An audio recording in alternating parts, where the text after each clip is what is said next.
It all started on what I thought would be a simple Tuesday morning. I had been planning this renovation for months. New floors, fresh paint, maybe even a small extension. I had drawn up the plans, hired a trusted construction company, and double-checked the permits. Everything seemed perfect, until Karen stepped into my life. Karen, the name alone sends chills down the spine of anyone living in our neighborhood. She's the type of HOA member who thrives on rules, regulations, and, more importantly, control. And control was exactly what she wanted over my property. I wasn't expecting her, but there she was, storming into my inbox and leaving a note. Your renovation permit is denied. No explanation. No prior warning. Just a blunt, cold refusal that felt more like a challenge than bureaucracy. I reread her message 3 times, hoping my eyes were playing tricks on me. But no, Karen had officially denied my permit. I called the HOA office to get clarification, but every employee seemed hesitant, nervous even. It was clear. Karen held a power here that went far beyond the rules, and she was enjoying every second of it. At first, I thought about appealing through the standard HOA channels. I pictured stacks of paperwork, hours on hold, endless emails. But then I remembered something almost nobody knew. The construction company I had hired for this project, I actually owned. Yes, after years of careful planning and discreet investment, I had built this company from the ground up. And now, the very person trying to stop me had no idea the power she had just stepped into. It wasn't just about finishing a renovation anymore. It was about proving a point, showing Karen that sometimes, the game of control can flip in an instant. The irony was delicious. She thought she was wielding authority over me, dictating what I could or couldn't do on my own property, and yet she had no idea that the company in her crosshairs was mine. By the end of that day, I realized this wasn't just about permits or renovations. This was about leverage, strategy, and patience. Every call, every email, every rule she tried to use against me could be turned into an advantage. I could feel the tension in the air, thick and electric, as I started plotting my next move. Little did Karen know, she had just triggered a chain of events that would completely flip the script on her power trip. The stage was set, the players were in place, and Karen was about to learn that sometimes, the person she's trying to control has all the tools to control the game instead. The next morning, I arrived at the construction site with a sense of quiet confidence. The workers were ready, the materials had been delivered, and every blueprint had been double-checked. But the most important piece of the puzzle wasn't the hammer or the cement. It was the fact that I was in control of the construction company itself.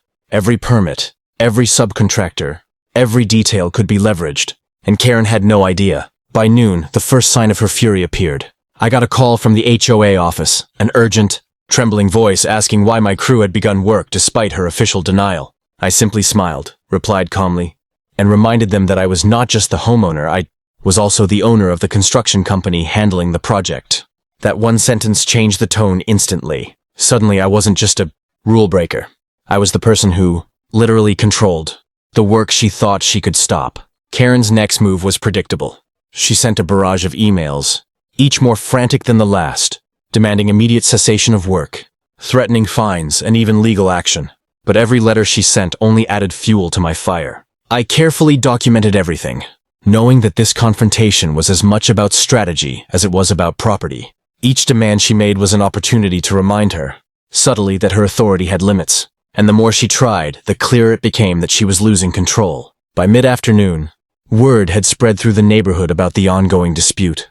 Whispers and sideways glances filled the streets, neighbors intrigued by Karen's usual iron grip being quietly challenged. But here's the thing. This wasn't about making her a public spectacle. It was about precision.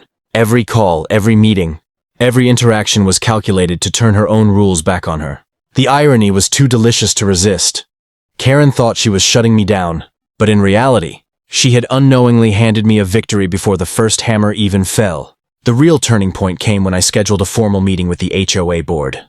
I walked in, papers in hand, with a calm confidence that masked the storm behind the scenes. I outlined the company's role, the contracts, and the permits. Slowly, the room shifted from tense to astonished. Karen's face drained of color as she realized the magnitude of what I had just revealed. She had underestimated me, assumed I was powerless, and now the game had completely flipped. By the time I left the meeting, I knew this was far from over. Karen was smart, relentless, and stubborn, but she was no longer the one holding all the cards, and that knowledge, knowing that I had the power now, was intoxicating. The first wave of control was mine, but the story was just beginning. After the meeting, I could feel the shift in the neighborhood. Word was spreading fast. Karen, The all-powerful HOA enforcer, had finally met someone who could match her tactics. I watched from a distance as she paced in her office, her fingers tapping impatiently on the desk, each movement a clear sign of frustration. She had spent years controlling every inch of this community, but now her usual strategies were failing, and she hated it. Karen's first act of desperation was subtle, almost cunning. She began calling the construction crew directly, trying to intimidate them into halting work. She didn't realize that every worker, every subcontractor, was contractually obligated to follow the instructions of the company owner, me. Each attempt she made was politely yet firmly redirected. I even got a few frustrated voicemails from her, her voice rising with anger, demanding to know why the unauthorized work continued. It was almost comical, like watching a villain in a movie discover that the hero had been steps ahead all along. As days went by, Karen's tactics became bolder. Notices appeared on my property, threats of fines doubled, and she even tried rallying a few neighbors to pressure me. But each step backfired spectacularly. By this point, the HOA board had started questioning her actions, and her credibility was beginning to crumble. I realized something important. Karen wasn't just fighting against me, she was fighting against reality. And reality, in this case, was that I literally held all the leverage. One afternoon, Karen showed up in person, storming onto my property with a binder full of violations. Her eyes blazed, her voice sharp, but she hesitated the moment she realized who she was confronting. I welcomed her calmly, offering her a seat, and went through each violation with precise detail. Every claim she made, every accusation, was countered with contracts, permits, and documentation, proving that the construction company and, therefore, the work itself was entirely under my authority. I could see her confidence shrinking with every word. By the end of that confrontation, it was clear that Karen was desperate and running out of options. She could yell, threaten, and manipulate, but she had no real power over the situation.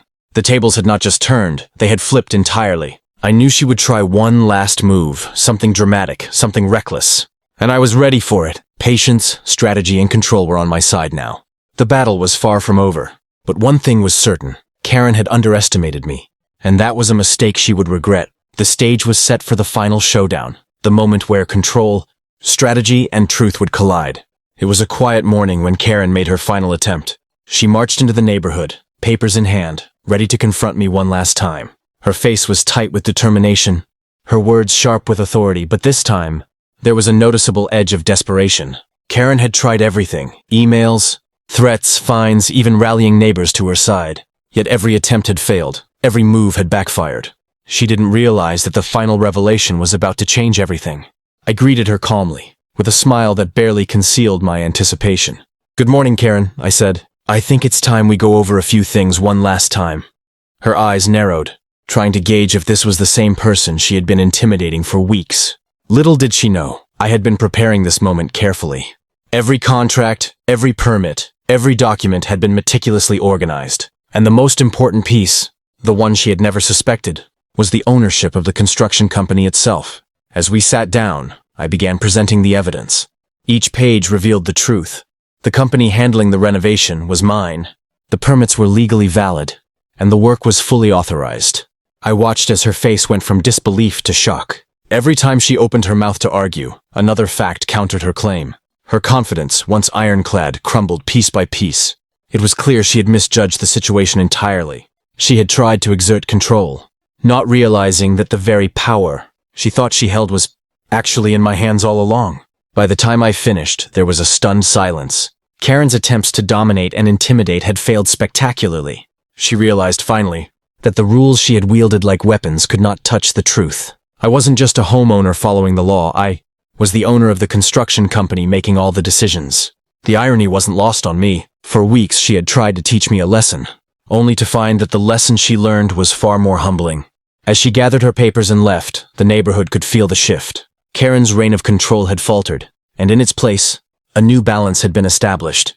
One where patience, strategy, and careful planning had won over arrogance and blind authority. I stood there, watching her go, knowing that the victory wasn't just about the renovation. It was about proving that knowledge, preparation, and quiet confidence always outweigh bullying and overreach. The final takeaway was clear. Never underestimate someone who seems powerless. Sometimes, the person who appears to be on the defensive holds all the cards. And as for Karen, she would think twice before trying to control someone again.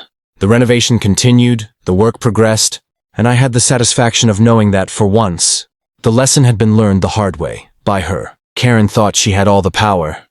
But the story isn't over yet. Subscribe now, leave a comment with what you think she'll do next, and stay tuned for more unbelievable HOA battles.